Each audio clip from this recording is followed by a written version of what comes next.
Hello, it's Kerr9000 here again. Today I bring you Streets of Rage 3, otherwise known to import us as Bare Knuckle 3, on the Sega Megadrive or Genesis. It's a side-scrolling beat-em-up, and its areas contain Streets of Rage 1, 2 and 3. You've got a choice of fighters between Axel, Blaze, Skate, and the new one, Dr. Zan. Max Thunder from Streets of Rage 2 has been removed, unfortunately. The story is that Mr. X, the villain from the previous games, is back again. He started a research company called RoboCorp to cover his business activities. He's planted bombs all over the town, and he plans to replace important officials in the city with robots so that he can take control. Dr. Zan discovers this, decides that the syndicate has to be stopped, and contacts Blaze.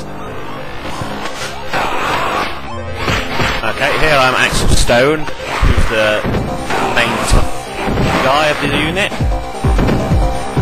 There's plenty of different moves, running attacks, jumping, different throws, combos. It's like most scrolling beat-em-ups,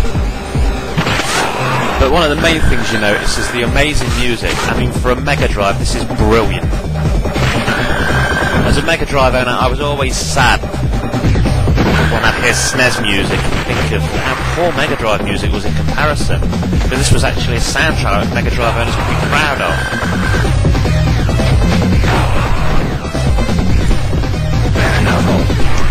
But not only is the music amazing, the graphics are good, the gameplay is very fun, and like most beat-em-ups, it excels in two-player.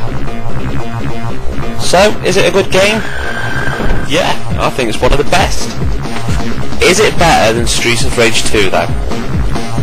Well, that's very hard. There's more moves, it's been polished more, but for some reason it just doesn't feel as good as Streets of Rage 2. Streets of Rage 2 has some magic, unquantifiable brilliance about it, which pushes it ahead of this. Is it worth tracking down Streets of Rage 3? Well, I'd advise that if you're looking for Streets of Rage, you try number 1 and number 2 first. They're much easier to get hold of, they'll cost you a lot less, in price to fun ratio, they're just a much better bargain.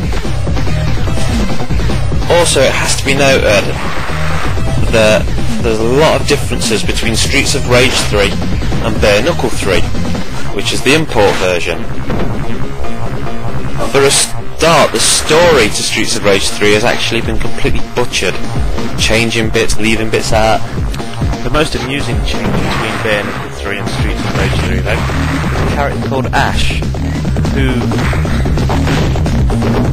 I can't believe I'm saying this. He is basically a gay stereotype sailor, whose only real attacks are slapping people, and who can't walk around the screen, he prances around the screen.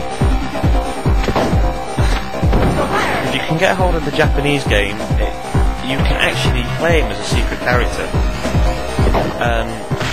He's not very good to use, but it's just so funny.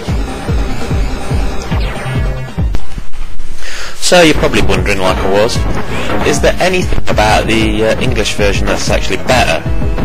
Well, one of the problems with Streets of Rage 3 is it's an incredibly easy game. And if you're lucky to get your hands on the English version, you'll be happy to find out that the difficulty is actually much tougher than the Japanese version. So, is that a positive? Well, I guess it depends how much challenge you like in your games. Now, is it just me who thinks that Sega should do a Streets of Rage 4 or even a reboot of the franchise? I know they've made a mess of some of their games, like the recent Golden Axe Beast Riders, but this series had so much going for it. Can you imagine the music done nowadays through CD quality? I know that genres die when their time's gone, really, but I just love scrolling beat-em-ups, and I don't think it's their time. I think they're a timeless game when you're with friends and you all cooperate together.